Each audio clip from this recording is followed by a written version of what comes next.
Eu quero, com muita alegria, saudar a todos com a paz do Senhor, falar da minha satisfação em poder estar aqui hoje, agradecer a Deus esta riquíssima oportunidade de aqui estar. O Senhor tem sido extremamente misericordioso comigo, com minha família, e isso não tem preço. A graça de Deus tem me alcançado e a sua misericórdia tem sido constante na minha vida. Quero agradecer ao pastor Aldo, antes fazendo referência ao nosso pastor presidente, pastor Martim Alves da Silva, a quem envio um abraço caloroso, fraterno. O nosso pastor tem sido um canal de Deus para a nossa igreja, para as nossas famílias, de sorte que está aqui hoje, sem sombra de dúvida, passa por sua atenção e pelo seu crivo. Muito obrigado, meu pastor, por me permitir estar ministrando ao povo de Deus. E sim, agradecer ao pastor Aldo, meu amigo e diretor do departamento, que eu tenho muita estima e trabalho, o convite muito honroso, dizer que o pastor Aldo é um colaborador no reino de Deus e agradecê-lo por esta confiança também, porque imbuído da responsabilidade, ele nos traz o convite e aqui estamos para a glória de Deus. Rever alguns amigos, irmão Roberto Luna é um dos cantores que eu mais aprecio, né? Canto nosso, padrão cristão não muda. Deus tem abençoado, trabalhamos juntos em vários encontros, sob sua liderança. É um prazer rever os irmãos aqui, irmão Evaristo, irmão Alain, presbítero Alain.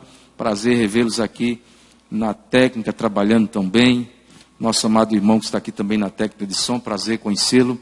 E os demais irmãos que nos acompanham. Meus irmãos, hoje é o culto que o nosso pastor já fez referência, o culto da família. E ao receber o convite, me veio à mente um assunto que é de vital importância, dentre tantos que nós já temos para refletir. Nós estaremos falando um pouco sobre os inimigos da família e como combater estes inimigos. Na verdade, o inimigo da família é um só. É aquele que desde o princípio ele tem feito grande oposição a este projeto que se tornou realidade quando os nossos primeiros pais foram criados. E este ser, o apóstolo Pedro, na primeira carta que ele escreve, no capítulo 5, versículo 8, quando ele está tratando de relacionamento entre irmãos, entre anciãos, e ele está falando sobre este assunto, também ele introduz neste capítulo as condições do presbiterato, ele chega a chamar este inimigo de adversário. O adversário, e ele diz, ele dá nome a este adversário, ele diz, porque o diabo, vosso adversário. Então, tudo que Deus planejou e planeja, em tudo que Ele fez, Ele tem um adversário, e Pedro chama neste capítulo, neste texto, de diabo. Eu me lembro que o apóstolo Paulo, quando está iniciando a sua segunda carta, no capítulo 2, versículo 10, ele chama este adversário de Satanás. Ele dá uma qualificação das estratégias deste adversário. Ele diz assim no texto, e ele está falando sobre perdão, sobre conduta, está fazendo, de certa forma, uma defesa do seu apostolado, e ele diz, e a quem perdoardes alguma coisa, também eu.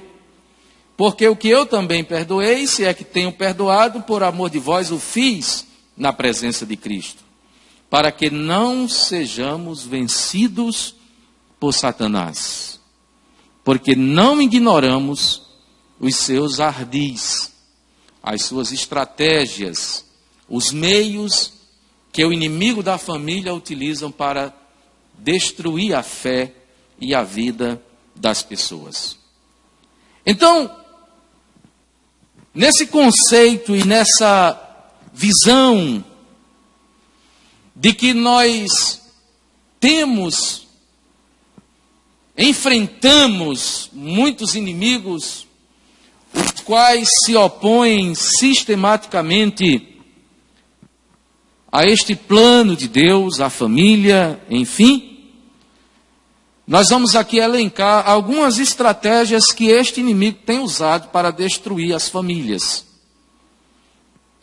E a concepção de família que nós defendemos é aquela que está descrita na palavra de Deus, está na nossa regra de fé, está no nosso manual de conduta cristã, que a família ela é composta, ela é heterossexual, ou seja, é a união de um homem e de uma mulher, onde inicia a família. Ela é monogâmica, porque Deus fez um homem para uma mulher e vice-versa. E ela é indissolúvel, porque Deus criou a família para que ela fosse plena e ela existisse enquanto os seus entes tivessem vida. O primeiro inimigo que nós observamos, é claro que vão existir inúmeros inimigos que derivam do grande arqui-inimigo que é o nosso adversário, que é o inimigo da família, é a cobiça. Este inimigo da família, ele está descrito no primeiro episódio que nós conhecemos na Bíblia. Mas antes eu gostaria só de pontuar com você o que é família. Vejamos o que é cobiça, vejamos o significado. Cobiça é um desejo ardente de possuir ou conseguir alguma coisa. É um desejo imoderado de bens, riquezas e honras, ambição, avidez, concupiscência, ou seja, concupiscência é um apetite carnal desordenado, normalmente usado em uma esfera da vida, mas ele é aplicado a qualquer situação em que haja um apetite desordenado. Em Gênesis capítulo 3, versículo 6, nós temos o relato de uma família que não venceu a cobiça. Acompanhe comigo esta palavra, porque ela pode ser muito mais que uma pregação. De repente Deus está te dando algo para você se solidificar na fé, não é? Não seja apenas uma exposição de um texto, mas trazer fatos da Bíblia para isto. Gênesis 3,6 diz assim: e viu a mulher que aquela árvore era boa para se comer, e agradável aos olhos, e árvore desejável para dar entendimento.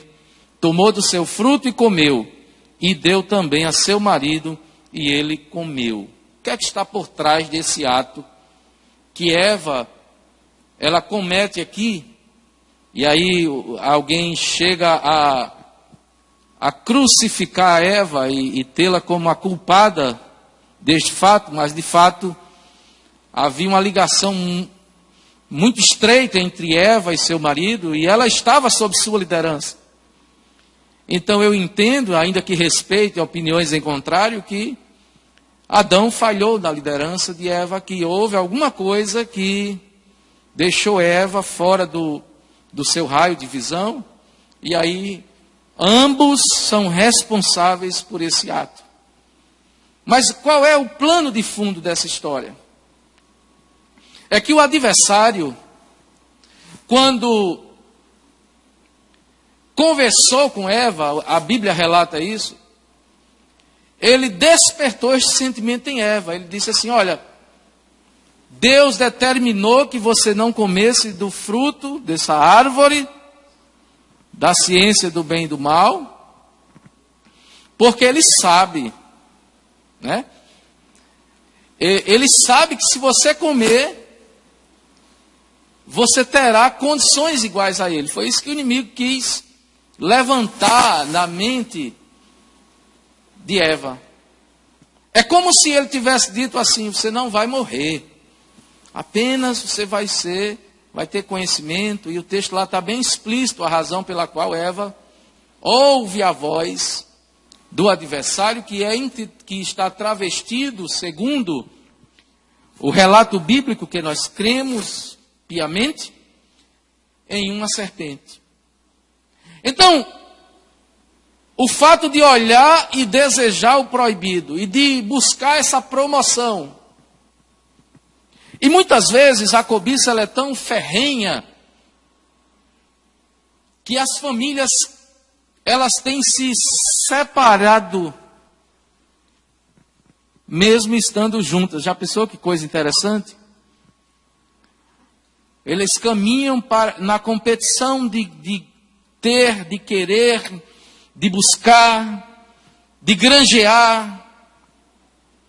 E essa busca desenfreada, por esse desejo ardente de possuir ou conseguir alguma coisa, ela fatalmente, ela trará sérios malefícios, e alguns deles malefícios irreparáveis. Eu vi recentemente o depoimento de uma filha de um homem muito rico, riquíssimo, dono de uma instituição bancária de sucesso, resultado líquido anual de milhões de dólares, quando converte-se o real para o dólar e vice-versa, riquíssimo. Ela disse assim: papai tinha tudo, ele conquistou tudo, mas ele morreu porque lhe faltou oxigênio, que não lhe custaria nada.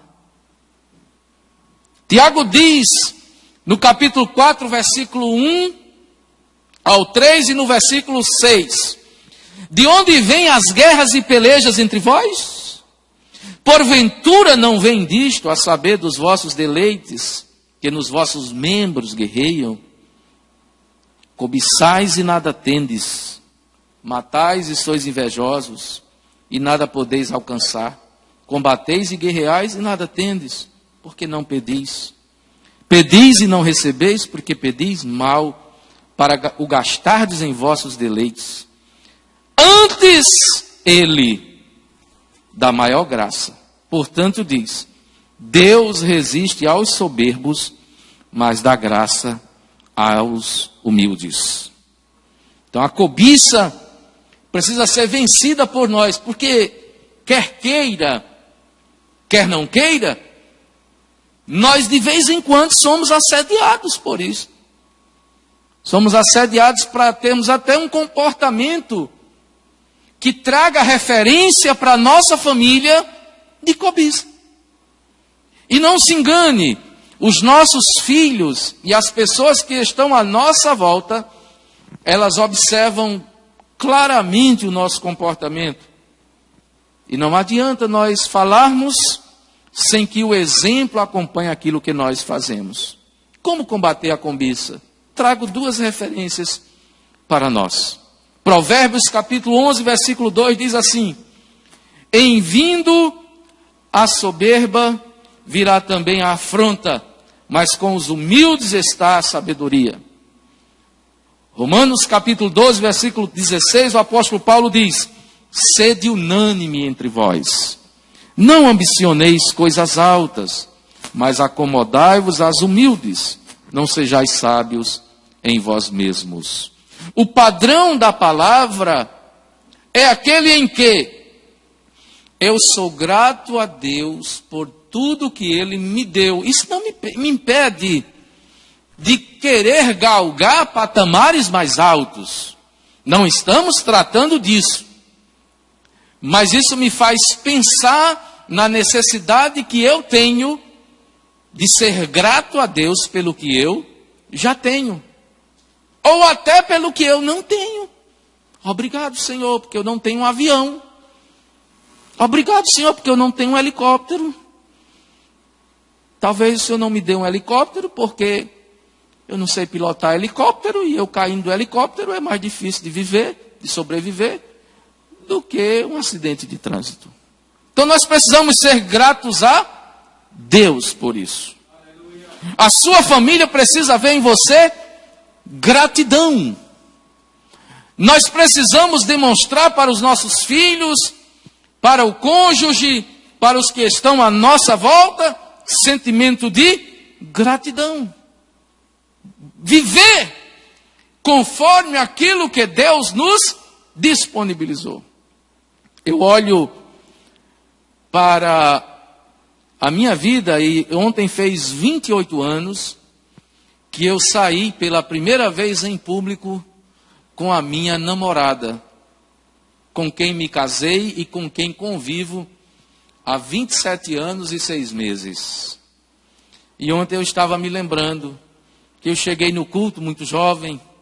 Por coincidência, em 1992, esta data era numa terça-feira, e era muita fogueira na rua, e ontem eu vendo aquele céu tranquilo, sem fumaça alguma, e me lembrando, há 28 anos eu não imaginava como eu estaria hoje. Era uma estrada que eu estava construindo, né? E eu olho para trás e vejo Deus. A explicação é Deus. Não tem outra. Não tem condição humana, não tem intelecto humano, nada. A explicação é Deus. O intelecto ajudou em alguma coisa, a condição humana foi ínfima neste processo, mas eu vejo Deus trazendo à tona e fazendo-nos frutificar. Hoje temos 2 filhos, um já está concluindo a faculdade, o outro já está saindo do ensino fundamental, e Deus tem dado a nós esta alegria de vivermos em família. Segundo inimigo do casamento, a inveja. A inveja, ela é inconsequente, ela é maléfica sob todos os aspectos. Alguém cria uma história de uma inveja boa. Eu estou com uma inveja boa de você, mas não existe inveja boa. Inveja é sempre inveja. Inveja é o desejo de possuir um bem que pertence ao outro. Inveja não é só querer ter tal qual o outro tem, mas é mais do que isso. É querer ter o que ele tem. E a inveja, ela é tão séria que ela às vezes se reveste de uma falsa humildade. Ela é amiga da cobiça, ela anda nas entrelinhas de mãos dadas com a cobiça. Em Gênesis capítulo 4, versículo 8, uma outra família sofre as consequências da inveja. Veja que o inimigo da família, ele não está apenas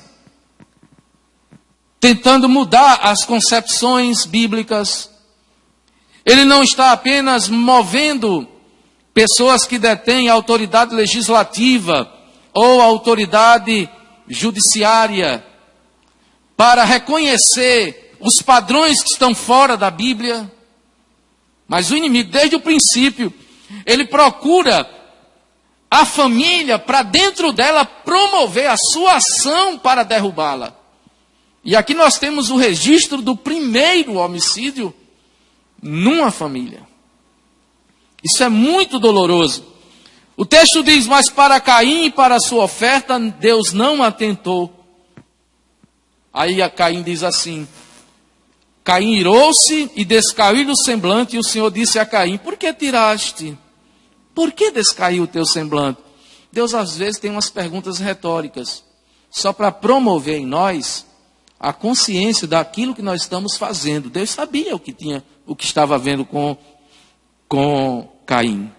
Se bem fizeres, não é certo que serás aceito. Qual era o problema de Caim? É que Deus olhava para o seu irmão Abel e para a sua oferta, Mas Deus não olhava para Caim para a sua oferta. Deus não recebia o que Caim ofertava ao Senhor. E se não fizeres bem, o pecado jaz à porta, e sobre ti será o seu desejo, mas sobre ele deves dominar. Ou seja, a inveja só acomete alguém que a ela dá lugar. Se você não der lugar à inveja, ela não vai entrar no seu coração. Às vezes tem uma família de 5 irmãos, tem um que se destaca. Uma vez eu conversando com um irmão de uma pessoa que é muito amiga minha, e eu descobri que aquela pessoa numa determinada instituição, era gerente de uma determinada instituição, e essa pessoa amiga minha, é uma pessoa muito querida de todos nós no RN. E quando eu vi o sobrenome, eu logo identifiquei. Quando eu vi a fisionomia, eu digo, é irmão dele. Aí eu cheguei e disse, você é irmão de fulano de tal? Eu disse, eu sou irmão daquela coisa. E eu observei, eu senti, algo tocou em mim, um sentimento faccioso de inveja. Foi o que aconteceu com Caim. Às vezes o que é pior, o marido tem inveja da esposa, porque ela alcançou sucesso, porque ela chegou a um patamar mais elevado do que ele. E às vezes a esposa tem inveja do marido por isso, porque ele todas as pessoas só convidam ele e ela vai junto. Então ela não se satisfaz em ser esposa, em estar num patamar de conhecimento ou de visibilidade diferente do seu marido. Eu já vi casais, e eu acredito que o pastor Aldo, como trata muito com família, e quem lida com família, casais que vão ao gabinete pastoral e quando nós conversamos, o seu sentimento é de inveja. É porque eles disputam, eles estão ali em disputa para saber onde está a melhor aceitação. Meus irmãos, que coisa séria é isto, né? Resultado, Caim assassina o seu irmão Abel. Caim prefere alimentar o sentimento da inveja, alimentar o sentimento da busca pela sua própria realização, em detrimento daquilo que Deus havia determinado para que ele fizesse. Lamentável esse fato. A Bíblia registra e dá-nos o exemplo de que nós precisamos vencer a inveja. A palavra de Deus em João capítulo 17, versículo 23, e em Filipenses 2 e 4, entre tantos textos, nos dá o antídoto para a inveja. O primeiro deles, João 17, 23. Eu neles e tu em mim, para que eles sejam perfeitos em unidade, e para que o mundo conheça que tu me enviaste a mim, e que os tens amado a eles, como me tens amado a mim. Cristo, ele proclama a unidade dos seus discípulos, e quando essa unidade que Cristo proclama aos seus discípulos, ela é aplicada à vida em família, ninguém é maior do que ninguém. Então todos estão saciados, porque todos estão vivendo sob uma égide comum. Todos estão comungando do mesmo momento, da mesma alegria, dos mesmos princípios, e o prazer de viver é mútuo. Quando a família está em unidade, eu falo agora não só dos entes que comandam a família, marido e mulher, mas eu falo da família marido, mulher e filhos, que é onde está a essência do núcleo familiar. Quando eles caminham em unidade, o filho, quando falha, ele sabe, eu errei, papai vai ver, papai vai perceber, porque papai procede assim, mamãe procede assim. A unidade é tamanha que eles sabem como estarão se relacionando na família. Em Filipenses 2,4, há uma espécie de arremate dessa minha fala, quando Paulo está tratando da condição filipense, E ele diz assim: não atente cada um para o que é propriamente seu, mas cada qual também para o que é dos outros. Ou seja, quando uma família, os seus membros consideram o que é do outro e priorizam o bem-estar do outro, a inveja, ela passa por um processo violento de depreciação.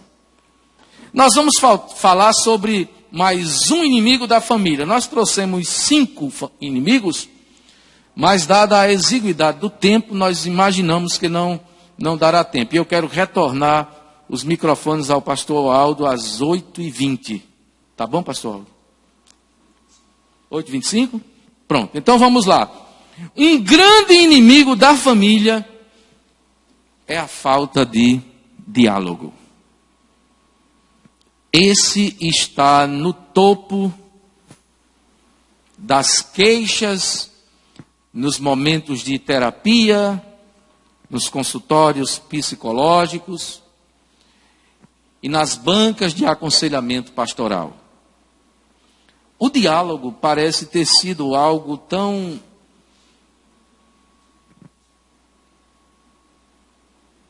maltratado nesses últimos dias, que às vezes nós estamos em casa, não sei se acontece com você que está conosco, acompanhando esta palavra, ou que terá acesso a este vídeo. Às vezes estamos em casa, cada um no seu quarto, e aí para chamar o filho, a gente vai no WhatsApp e diz: vem cá. Aí o menino vem, aí quando o menino chega, diz: sim, pai, o que é? Está lá no WhatsApp, você não leu não? Nós estamos automatizando. Este risco, ele é presente a partir da eclosão, da explosão, da facilidade do acesso à tecnologia dentro da família.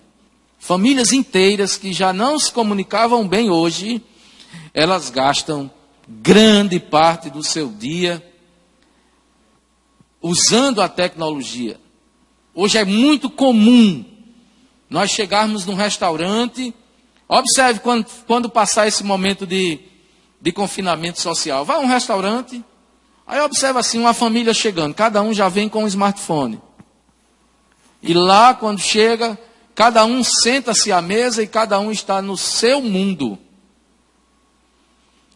Cada um está fazendo, está cuidando daquilo que está mais no seu mundo virtual. A falta de diálogo, ela promove a falta de uniformidade de procedimento na família.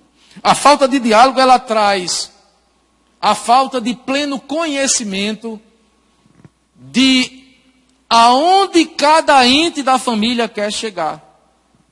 Há perdas de norte. Perde-se o foco, perde-se o objetivo. E nós temos um caso de falta de diálogo na família quando não tinha o WhatsApp. Já pensou? Gênesis capítulo 34, nós temos um episódio em que um chefe de família, ele não consegue promover um diálogo frutífero com a sua família, numa situação que lhe custará muito caro. Eu estou falando do patriarca Jacó. Jacó,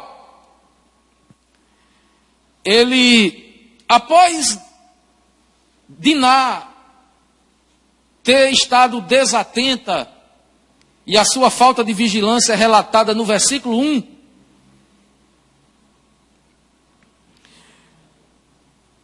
no versículo 5, Jacó não tem posicionamento, porque Diná foi tomada, ela foi deflorada, ela foi violentada por um moço, Siquém, e ao ver isto, a Bíblia não registra nenhuma forma de posicionamento de Jacó. Pelo contrário, a Bíblia diz que Jacó calou-se. até que os seus filhos chegassem. Jacó não fala uma palavra. Isso pode simbolizar prudência. Se nós lêssemos até aqui, nós veríamos que Jacó foi prudente. Mas se nós prosseguirmos examinando o que acontece, nós vamos ver que aqui é o princípio da omissão de Jacó. No versículo 13 a 15, há um exercício de diálogo de forma truncada, equivocada. Olha só o que é que os irmãos dizem. Então responderam os filhos de Jacó a Siquém e a Amor. Ou seja, aqui o fato já tinha acontecido. A filha de Jacó já havia sido deflorada, contaminada, porque havia um preceito divino para não haver contaminação. Era algo entre Deus e a nação que ele estava depurando para dela formar a nação de Israel. O estrupador se apaixonou por ela e houve um acordo para que eles se aparentassem. E os filhos de Jacó respondem a Siquém e a Amor, que é o seu pai, enganosamente. E falam enganosamente, porquanto havia contaminado a Diná, sua irmã. E disseram-lhe, não podemos fazer isso, que dessemos a nossa irmã um varão não circuncidado, porque isso seria uma vergonha para nós. Nisso, porém, consentiremos a vós, se fordes como nós, que se circuncide todos entre vós. Onde é que está Jacó, que deveria decidir? Quem decide aqui são os seus próprios filhos. E aqui inicia-se uma trama, porque no casamento, a falta de diálogo, ela vai sendo exercitada, ou diálogo invertido, truncado, fora do padrão de Deus, ele vai sendo exercido dentro daquilo que o âmago da alma humana planeja, maquina. E o coração do homem, ele é extremamente enganoso. Muitas vezes nós achamos que somos pessoas tão boas. Paulo também achava. Paulo era um exímio teólogo, um homem conhecedor da Bíblia como ninguém. Mas Paulo diz lá em Romanos 7, eu sou um homem muito miserável, o que eu quero fazer não faço, o bem que eu não quero fazer. O mal que eu não quero fazer eu faço, e o bem que eu quero fazer eu não faço. Ele reconhece que por si só ele não tem condição. Então nessa crise de diálogo, o resultado só poderia ser um resultado maléfico. E no versículo 25, nós temos aqui a ação de dois filhos de Jacó, que embebedaram a sua espada com sangue e mataram todos os homens siquemitas ao fio da espada. Onde está Jacó? Ninguém sabe onde está Jacó. Falta de posicionamento, falta de orientação, falta de diálogo, falta de chamar para conversar. No primeiro deslize, opa, filho, vem aqui. O caminho não é por aqui não, vamos fazer assim. Filha, vem aqui. Marido, vem cá, isso aqui tá complicado. Vamos fazer assim, porque a ordem de Deus é essa.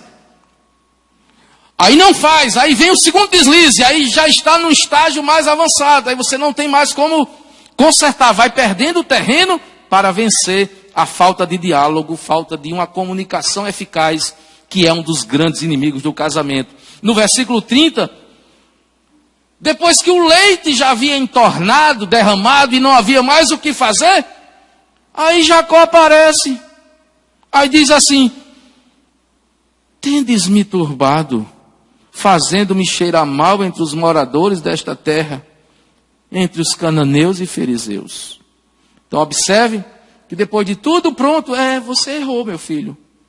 Na verdade, a falta de diálogo traz problemas.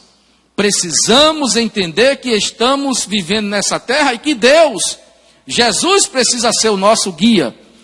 Como vencer isto? Romanos 12 e 13. Comunicai com os santos. a comunicação. O que é comunicar? Tornar algo comum. Isso é comunicação. Vem do latim comunicare, que quer dizer tornar comum. Um diálogo só é perfeitamente diálogo se ele for compreensível entre as partes que estão comunicando. Filemão capítulo 6. Hebreus capítulo 13, versículo 16. E não vos esqueçais da beneficência e comunicação, porque com tais sacrifícios Deus se agrada. Ou seja, Deus é um ser comunicativo. Ele está dizendo, olha, comunique-se. Filemão, versículo 6. Para que a comunicação da tua fé seja eficaz no conhecimento de todo o bem que em vós há por Cristo Jesus. Observe que no diálogo precisa haver a comunicação da fé, a transmissão dos valores de Deus para a sua vida. 1 Coríntios capítulo 1, versículo 10, para encerrarmos, diz assim: rogo-vos, porém, irmãos, pelo nome de nosso Senhor Jesus Cristo, que digais todos uma mesma coisa, e que não haja entre vós dissensões, antes sejais unidos em um mesmo pensamento e um mesmo parecer. Ou seja, a essência do diálogo precisa constar de dizer a mesma coisa, de não haver dissensão, de ser unido em um mesmo pensamento e um mesmo parecer. Que Deus nos abençoe. Vença estes inimigos para ser feliz com Cristo. Que Deus abençoe a sua vida. Se houver entre nós alguém que nesse momento deseja vencer estes inimigos e deseja tomar a grande decisão que vai lhe municiar de todas as armas para que este inimigo de fato seja vencido, se é que ele está instalado na tua casa, o momento é de receber Jesus, de entregar a sua vida a Cristo, porque Ele te dará as armas necessárias para você vencer este inimigo ferrenho, este inimigo danoso, este inimigo que deseja ardentemente destruir a sua casa. Se você deseja receber a Cristo como Senhor e Salvador da sua vida, é a sua hora. Comunique-se conosco através dos nossos canais, a nossa equipe está a postos para registrar a sua alegria em receber Jesus como Senhor da sua vida. Que Deus toque o seu coração. Saiba de uma coisa, a tua família foi feita para dar certo, mas precisarás de Jesus para isto. Por isso não hesite, venha a Ele sem demora. Ele te chama, Ele te ama, Ele deseja salvar a sua vida e a da sua família. Crê no Senhor Jesus Cristo, serás salvo tu e a tua. Que Deus nos abençoe, em nome de Jesus. Amém.